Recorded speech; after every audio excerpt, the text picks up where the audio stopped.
Defense News. It's proudly sponsored by Navy Federal Credit Union. If you're a member of our nation's armed forces, the Department of Defense, or if your family is, we'd be proud to serve you too. On this episode of Defense News Weekly, a Bradley with an electric engine, a look at some of the prototypes for the Army's EV fighting vehicles, and more highlights from the AUSA conference in Washington, D.C. This is what the Secretary of the Army had to say about what soldiers want and what you can expect to see out of the Army in the coming year. Plus, how do you improve the view of a battle space from a command and control point of view? A new tech goes way beyond flat maps to help, using augmented reality. Also, the competition to replace the Army's tactical unmanned aerial platform is heating up. We look at the contenders in the field. Finally, a conversation with a service member competing in the annual Armed Forces Chess Championship. Hear about this little-seen corner of military competition. We've got those stories and more, with the latest in news and analysis from the Pentagon to the platoon, here on Defense News Weekly.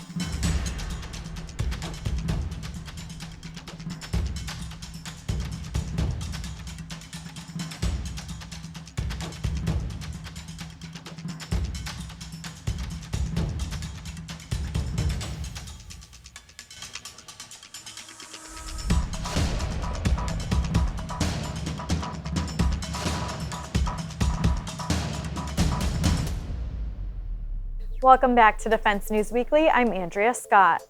One of the big initiatives the Army is working on for its future force is electrifying its vehicle fleet. From light squad vehicles all the way up to battle tanks, battery-powered fighting vehicles are on the way. With a look at some of the potential vehicle designs seen on the show floor at the annual ASA conference, Megan Eckstein has more. For the Army of the near future, top leaders want their force to be harder to see and harder to hear. How do you do that with a 10-ton truck with a chugging muffler, or a 27-ton Bradley with a bright heat signature? Make it electric, of course. The Army envisions electrifying its non-tactical trucks first, and eventually its combat vehicles, and the defense industry already has plenty of options to pitch. We took a look at some of the models on offer at the recent AUSA conference here in Washington, D.C. First up, General Dynamics Abram X, the company's new hybrid tank that it says can achieve the same tactical range as the regular Abrams, but with half the fuel and a smaller engine. Designed to operate silently at low speeds, the GD Land Systems demonstrator was on display at AUSA last week, right next to another potential hybrid system, the Stryker X. Along with requiring a smaller crew, the hybrid electric Abrams is lighter than the current tank, helping with that fuel economy, and easier to maintain as well. They're going to need a lot of power, though. Both of the GDLS vehicles are set to be loaded with sensors and sophisticated systems like multi-domain information processing. This makes development of the battery half of the hybrid electric drive system all the more important. Also on the floor at AUSA was GM Defense's all-electric infantry squad vehicle. Leveraging General Motors' commercial market work on EVs to help advance the design, the company completely removed the combustion engine from the vehicle and made it fully electric. Silent and far-ranging, the development of the fully electric ISV is still an internal effort, but company president Steve Dumont said the switch to an all-electric Army fleet is something he sees as inevitable. Another entry in the electric hybrid category is BAE Systems' Bradley fighting vehicle. Able to operate in silent mode for up to 6 hours, BAE's Bradley is well into the prototyping phase, with 2 already delivered to the Army for testing. BAE actually has a scalable hybrid system that can fit into vehicles from 30 to 60 tons, which means the same design can be used in the whole portfolio of Army vehicles, short of the main battle tank. So the Army may be headed electric, but being untethered from fuel supply doesn't mean you don't still need power. So how do you get charged up on the front lines? One solution is Plasan North America's all-terrain electric mission module, basically a robotic electricity mule that could replace towed gas-powered generators. The module could push conventionally powered trucks and turn them into an ad hoc hybrid, and it gives them the silent watch capability. It could recharge fully electric vehicles in the field, And it could even serve as a remote-controlled platform hauling sensors and weapons without ever needing a driver. As the Army looks to an early 2027 deadline to buy electric versions of its non-tactical vehicles and a 2050 deadline for a fully electric fleet, industry is already testing a range of engines and enablers to get the Army there. Thanks, Megan. And also at the Association of the U.S. Army's conference recently, Defense News got a chance for a one-on-one with Army Secretary Christine Wormuth. Here's what she had to say about what soldiers want and what you can expect to see out of the Army in the coming year. Well, hello, Secretary Wormuth. It's wonderful to have you here at AOSA at our Defense News booth. I know that you have been very busy the last couple of days, seeing what industry has to offer at the show, hearing from soldiers, and I'm sure you are learning a lot. So going into AOSA, what kinds of things were you looking for from industry? Well, I think, we're looking for close collaboration with us, continuing to work with our soldiers on the soldier touch points. And I definitely saw that. Almost every vendor I met with, was just coming from a soldier touch point or going to a soldier touch point in the near future. Looking for an emphasis on open architectures. Definitely saw a lot of that. I think that message is being heard. Looking, frankly, to see, our partners in industry team with each other. In a lot of cases with these types of systems, it's rare that one company is going to be able to bring it all on their own. So I saw a lot of good collaboration among industry teams. And then, I also was really impressed, frankly, with how much industry is trying to do, I think, to support our Ukrainian friends and really to try to help them find solutions, in real time. And then all the way through FY23, you have, a huge benchmark, I think, that you talked about before. You have 24 systems that you're trying to get into the hands of soldiers by the end of FY23. So in some cases, what does that mean? Getting in the hands of soldiers can mean different things. So if you could just highlight a few things that will happen in terms of getting these signature systems into the hands of soldiers in FY23. Does that mean some may get a prototype and they'll be evaluating, or is it more of a fielding? How do we think about that? Sure. Well, I think, most of the 24 are going to be prototypes. So, for example, something like PRISM, or certainly the long-range hypersonic weapon. As you know, we have the ground equipment for long-range hypersonic weapon is with its unit, and they're being able to train on it. The actual weapon itself will be, the prototype. Mm-hmm. But something like mobile protective firepower, we are actually going to be starting to begin fielding. Mm-hmm. So you'll see a lot of prototypes next year, but you'll have IVAS out, you'll have MPF out, so it's a bit of a mix. Yeah. When you come back here in a year, what are you hoping to say that the Army has accomplished? So what are your critical goals in the coming year? Yeah, well, I think our critical goals are getting those 24 in 23, out into the field, whether it's in prototype or whether it's in early fielding, and trying to work closely with industry to make sure that whatever bumps and hurdles we may encounter, we actually get through. And then, of course, it's going to be, turning to some of those other bigger decisions, like the down select for operationally manned fighting vehicle, for example. It's an exciting year. Yeah, a lot going on. Absolutely. Well, thank you so much for taking the time. My pleasure. When we come back, a futuristic new way to look at command and control operations. And later, a conversation with a competitor in the Armed Forces Chess Championship. Stay tuned.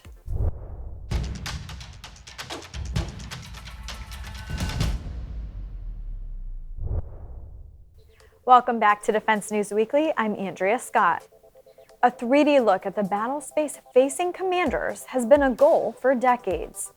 Maps and 2D screens have helped decision makers in the past, but a new augmented reality tech aims to take battlefield visualization even further. Todd South puts on the VR goggles to bring us more. So I'm here at the Combined Arms Center booth at Association of the United States Army's annual show, and they're showcasing Field Manual 3.0. Now, the paper publication is important. It's got a lot of great material. Been waiting a while for this doctrine. But a new thing they're doing this year is augmented reality. So multi-domain operations is super complex. All kinds of different systems operating from cyber to space, land, sea, air, and they're trying to make a way to visualize that for people using this manual. And we're going to see some augmented reality soon that will showcase how the battle is going to unfold, at least the way the Army thinks it might, with new systems in a multi-domain operations environment. When you get it, try not to tip it upside down or cover the sensors. Just place it right on your head, and like a bicycle helmet, turn the knob to the right. Great. You should see Yeah, I see my digital fingers. Yeah. Well, it's a little bit, a small bit. Yeah, I see some of it, yeah. Okay, great. So what I'm seeing is a human and physical and information domains all in a grid square with maritime. They're color-coded to green and blue. They kind of show the different elements that they're going to have to use, basically just in a concept phase, not really showing materials or tanks or anything yet, just kind of what they're going to have to consider when they're planning these types of operations. On the battlefield, you're seeing the range fans are basically where a particular system can strike immediately, instantaneously. You can basically hit a button and show where the system's going to strike, how far they're going to reach, and how good their protective bubble is, either from electronic attack or from kinetic attack with, say, air defense or ground defense toward the air. You have deep areas of the enemy kind of outlined in red. You have joint security areas in blue, and kind of a standard linear battle space kind of opening up, but seeing really attacks from all sides, not just a standard march forward, something you would see out of like a Civil War book or manual, or even an old tactics manual. And each of these is overlaid with different types of color-coded bubbles and color-coded arcs showing different types of weapon systems and how they're going to affect enemy forces, and how we're going to be affected by those same enemy forces as they strike back or counterstrike. You can use it for just about anything, and it was not invented or created and primarily intended just to do this.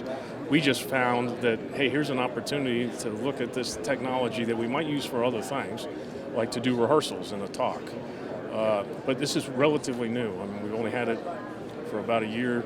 They put together the programmatics to show these specific things just over the summer.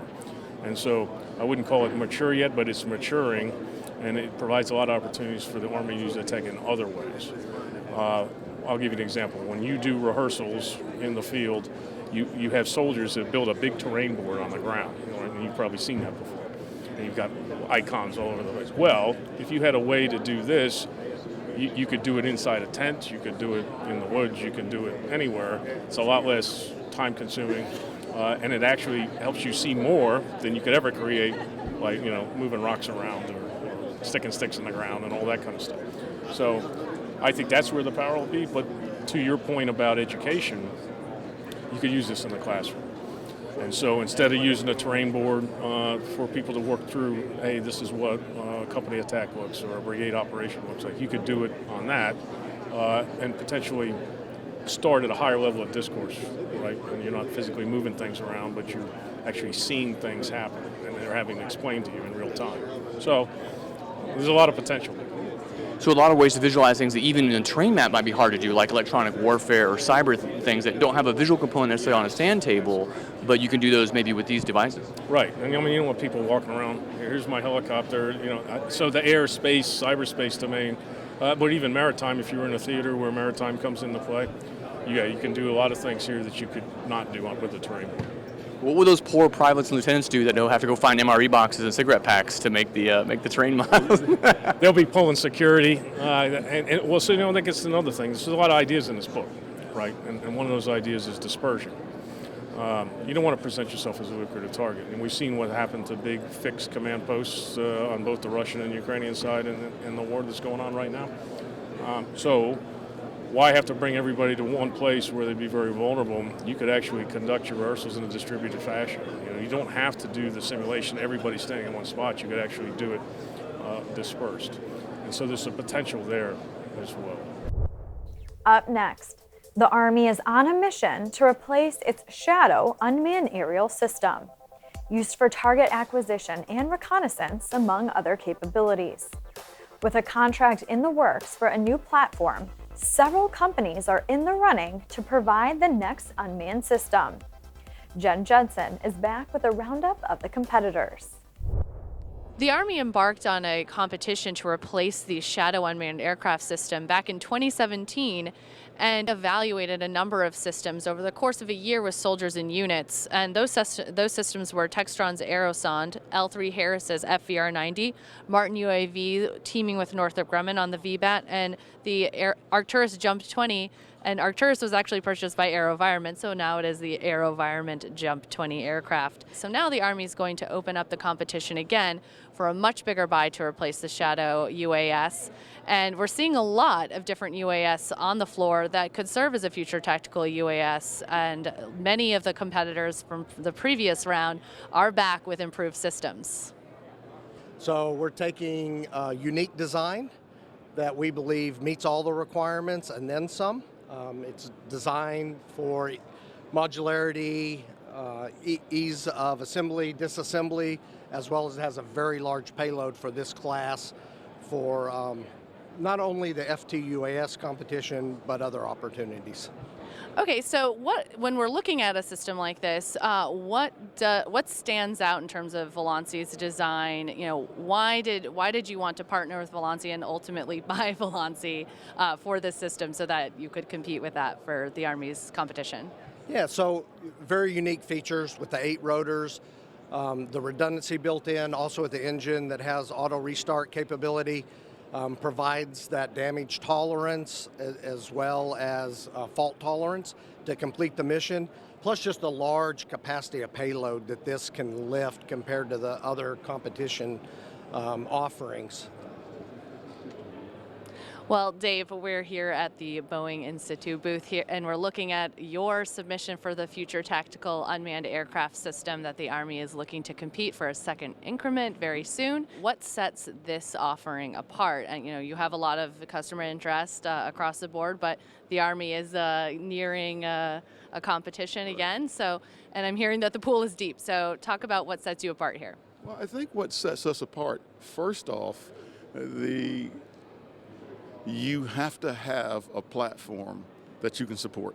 I mean, to be able to make an unmanned aircraft is one thing. To be able to support it in the field, right, in the United States, around the world, that's not easy. To be able to produce at scale, that's not easy, right? To be able to handle multiple payloads easily without huge integration costs, that's not easy. We do that. The idea of operating this in a contested space, that's not easy. Off the shelf, just buying something off the shelf and hoping that it works in a contested environment, we offer all those type things in our solution. So you offered the Aerosonde HQ for the first round of competition with Future Tactical UAS for the Army. What did you learn and how did you adapt it to what you're offering for this one? Sure. So as you mentioned, in the Buy, Try, and Inform phase, we offered and demonstrated our Aerosonde Mark 4.7 hybrid quad. What you see here today is the 4.8 HQ. The soldier touch points for us were a fantastic opportunity to gather the soldiers' feedback, what they liked about the system, how they used it, but more importantly, what they wanted out of the system, the ultimate system. What they wanted was more of it. So they wanted more payload capacity, they wanted more endurance. So, like good soldiers of ourselves, we went back, we bulked up, and we effectively doubled the system while keeping all of the goodness of the smaller system still ingrained in it. Thanks, Jen. Next up, our personal finance expert gives her latest tips.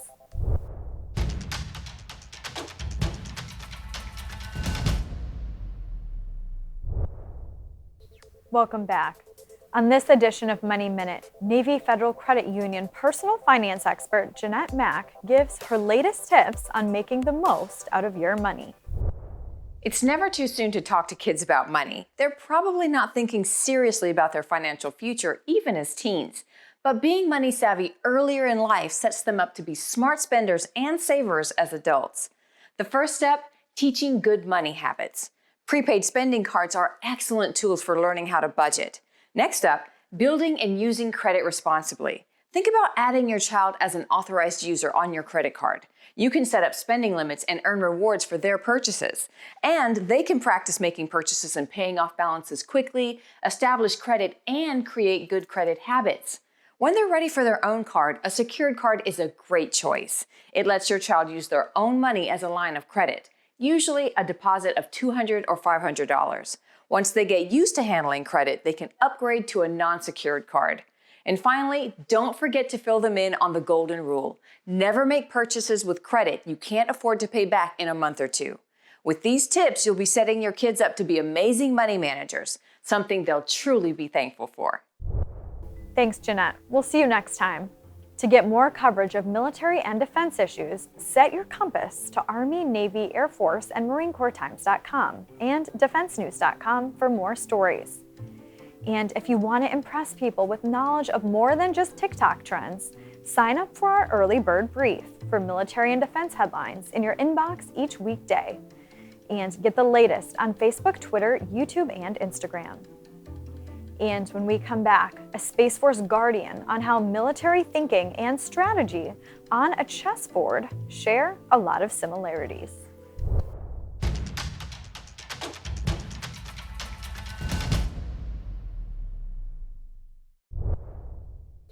Welcome back to Defense News Weekly. With the onset of the pandemic and the popularity of shows like The Queen's Gambit, the game of chess has seen a recent spike of interest. The annual Armed Forces Chess Championship is a chance for uniformed service members and veterans to wage a battle of the minds each fall. In the run-up to the 2022 event, we spoke to one player vying for the title about what the event is like and how strategy in the game relates to military thinking.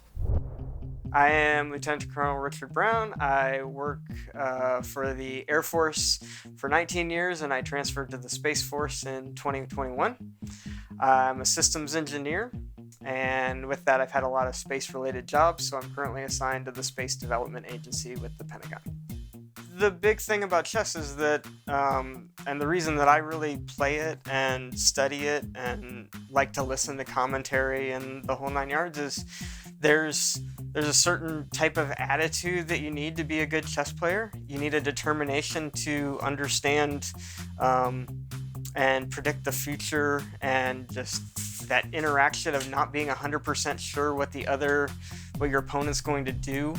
And with that, there's the tension with the time control and how much time you get to play. It teaches you a logical train of thought. And so there's so much about chess and just games in general that you can bring into the real world.